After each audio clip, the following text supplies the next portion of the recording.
Welcome, Flyers fans. You're listening to Chris Mayer, Flyers Fan Mania 93 on YouTube. I know the month of January was not good for the Flyers, but they start out February with a win, and that is their first win in regulation in 2022. That's 2 wins in a row, and it's very good to see that this team has finally been able to pick it up and play as a team for the first time in so long. In the last 2 games, they've done that really well, and the Flyers pick up a hard-fought, grinded-out kind of style 3-1 win against the Jets here in Philly, and I was at this game. I was in attendance.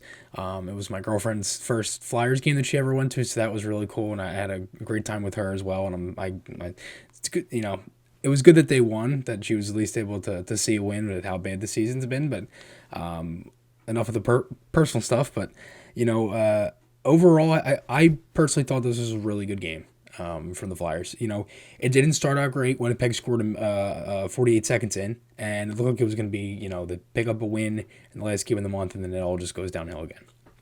Now, what stinks about this is the Flyers pick up a win. Now they don't play again for another 8 days. The next game is February 9th against the Red Wings at home, and this month is a little bit crazy because of the Olympics and all the rescheduled games because of COVID and everything, and the NHL not going. They decided to add all them games into this month. So the Flyers will play 8 games. This was one of them. So their next game isn't until February 9th. So they have a little over a week here. You also have the All-Star game this weekend, which is part of that, and Claude Giroux will be the Flyers representative for that. But for tonight's game, lines and all that stuff, Lindblom, Giroux, Atkinson, Van Riemsdyk, Lawton, Konechny, Willman, Frost, Mayhew, Ratcliffe, Bunneman, and McEwen were the forward lines. Pretty much the same thing as the last game against Los Angeles. The only thing was we didn't know Frost was going to go because he's been feeling under the weather, but he was at warm-ups, and that was the indicator that he was going to play. So he slipped into the third-line spot. If that didn't happen, it would have been Jackson Cates playing on the fourth line, Connor Bunneman being moved up to the third line. But Frost ends up playing in the defense pairings for this game. Provorov, Braun, Sanheim, Risto, Yandel, and York, and Carter Hart was in net for this one. So, as I mentioned, the Jets score early. 3-on-2 rush. Kyle Connor found himself wide open, one-timer.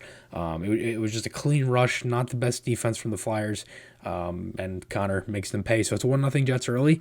And the Flyers had a couple good chances after the goal. Willman and Lindblom traded chances, and Winnipeg didn't really have much after that goal. It was kind of a very boring first period, so to say, because it kind of felt like the teams were getting chances, but nothing high quality, nothing crazy. No goaltender really had to make any crazy save, and in the first handful of minutes there was only 3 shots in total. The shots were 2-1 in favor of Winnipeg. Giroux was stoned in front off of a dump in that ended up hitting a stanchion. Atkinson passed it over. Great save there by Hellebuck. Really nice shift by the Lawton line after that. They had a couple chances, some good zone time. Jets had some pressure. They were all over the Flyers. They were kind of stuck on a jam in the defensive zone, but they were able to get out of that one. Then the Flyers get a power play. It was a couple of chances in close, and this was a interference call on Giroux, and then there was a 4-on-4. It was a hook on JVR, but I didn't really like that call. Honestly, it kind of felt like Morrissey was already falling down, and JVR his stick was kind of getting held at the same time, and he kind of fell down with him, but again, I understand it, and the Flyers would then get another power play after that as the 4-on-4 would pretty much end because Lawton had a chance the other way, right as it ended. And the Flyers get a power play out of that, a cross-checking call on Nate Schmidt. So the first unit had a chance in close. JVR had his stick breaking in two, no call there. And second unit didn't really do anything. So that would end the first period. The Flyers definitely played better. It was a solid period overall. The effort was there. The grit was there. I would have liked to see more to the net. And in the first 10 minutes of that period of the second, the Flyers only had, maybe 3 shots, 2 shots. Nothing much. And they had a few good shifts where they had some pressure on the Jets. Couldn't really turn it into anything, scoring chance, shot, anything like that. But they did a lot better job of getting... attacking Winnipeg as they were breaking out of the zone. But the Flyers, they had some pretty good breakout passes in the first period that led to some chances off the rush. But in the second, it kind of felt like they were maybe taking a little long to do that, and the Jets had some pressure. They had a handful of shots, and the shots at the end of this period ended up being 15-10 in favor of the Jets, and a lot of them came off of them forcing turnovers and keeping the puck in the zone. And Hart had a handful of good saves. in this game. Really good rebound control, especially in the second period. Jets get a power play here. Hart stoned Connor on a one-timer, and that crossing pass had to get broken up if that was going to happen, because 9 times out of 10 that's probably in the net, and Hart was able to get a really good chunk of that one and be able to squeeze it. Then a 2-on-0 happens for Winnipeg. Beautiful save by Hart there, and that's the second time in 2 games where the Yandel and York pairing has given up a 2-on-0. I still, as of right now, have no idea how that play even went, because it looked like both guys were there, and then I watch and 2 Jets are in and Hart's just standing all alone, and he gets across and reads the play beautifully and makes another good save there. So he kept the Flyers in it for sure. It could have been 3-0 Jets right there. But the Flyers, they get a fortunate bounce, because it seemed like in the first couple of shifts, as I mentioned, they couldn't really turn it into anything. It seemed like they couldn't get any puck luck either, where if not necessarily puck luck to go in the net, but puck luck to at least be able to move the play forward, get a shot, something like that. And they get one here, Connecting gets it, and just a beautiful shot. It just came right out to him at the right circle, and then he fired one high glove on Hellebuck. Then after that, the Flyers started to get their mojo back. Atkinson had a chance after the goal. I have no idea how that didn't go in. Connecting had a really nice hit on Perfetti, and then that drawed a crowd at the whistle there. Flyers, again, better at breakouts, as I mentioned. It seemed like they were moving it really well through the zone.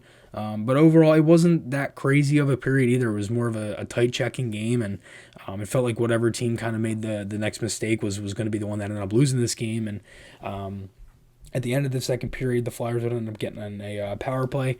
Few shots on net. Again, nothing really crazy. I thought they had one of their better power plays early in the third period here, because they had a 43 seconds of that penalty at the end of the second to start the third, and that got killed off. Then Mayhew drew an interference call. Flyers had a lot of chances, few shots. It seemed like everything was trying to go towards the net through the slot.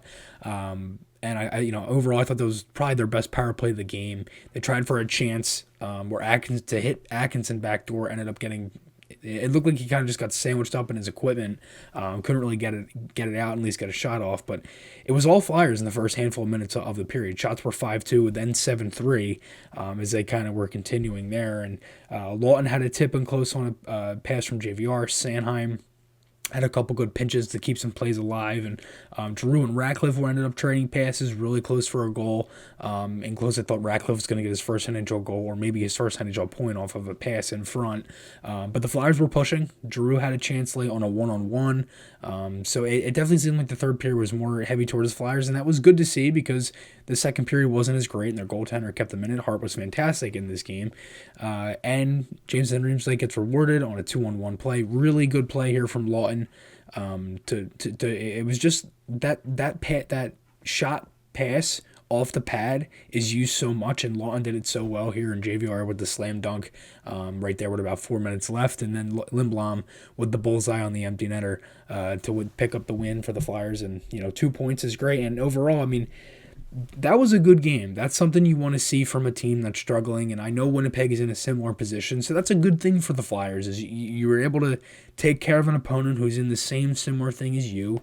You were into one of the worst stretches, the worst stretch in franchise history, and you get 2 wins out of it, and now you go into the break with a win, and it's good to see them finally play as a unit again. It kind of felt like that. You could see that in the first period. They started, they continue, they had more confidence, and really, you saw that in the game against Los Angeles too. But it was good that they finished the win there. They get another one tonight, again, being able to follow it up. And the Flyers had a lot of chances in close. And, it seemed like a lot of their chances in the first period were all along the ice. And not that there's anything bad for that, but what I mean is, like, it's good to get the goaltender moving, and, Connecting gets the shot up high for the goal and things like that. So there was a lot of positives in this game. I thought Frost had a solid game. Overall, it seemed like that line wasn't as effective as it was the last 3 games, but it's continued to get better. And overall, I thought they played well. Lindblom, I thought, had a really strong game. Lawton, I really liked Ristolainen tonight.